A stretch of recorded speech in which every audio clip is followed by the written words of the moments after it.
We now know how many people in Spokane County died last year from an overdose. While other areas in the country are seeing those deaths level out, Spokane's continue to rise. 346 people died from overdoses in the county last year, and that number may increase as final data comes in. 301 overdose deaths were reported in 2023. And the people dying aren't just those living on our streets. They're also living in our neighborhoods. Hunter Bertram joins us live. And Hunter, they say a majority of those deaths are people with jobs, right? Yeah, Derek, that's right. When you're in downtown Spokane, drugs and overdoses can be front and center, especially when it comes to our homeless populations. However, the Spokane County Medical Examiner says that's not the entire picture, saying that others are dying from overdoses.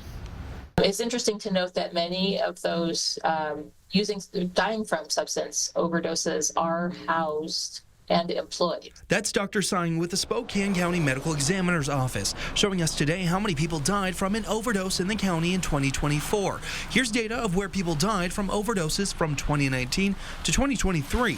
Turns out each year, 60% or more of overdose deaths in our county have happened in homes and apartments. It's your neighbors, it's your friends, it's your family, kids at school, professionals, attorneys, school teachers, it's everyone. Really what we're seeing now is with fentanyl being so cheap and accessible that we're seeing an influx of people, using. The medical examiner found fentanyl was present in about 80% of all overdose deaths in 2024.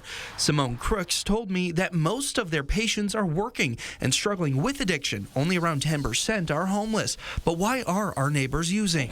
When people are not living a life that they're proud of or happy with, it's really easy to turn to a substance to try and escape. And then we mentioned the comfort of your own home, right? Sometimes that's comforting to people to isolate and not have to feel or think about their problems. Crooks shared a few ways to prevent overdoses in your life. Encourage open conversations without judgment if someone seems to be struggling.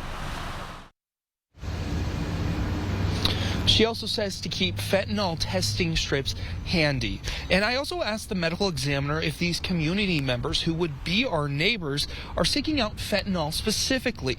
They told me that's a complicated question because people have died. But in cases where they can gather that part of the story, many or most of the deceased do have a history of using fentanyl or Mexi pills. For now, live in downtown Spokane, I'm Hunter Bertram for News Now.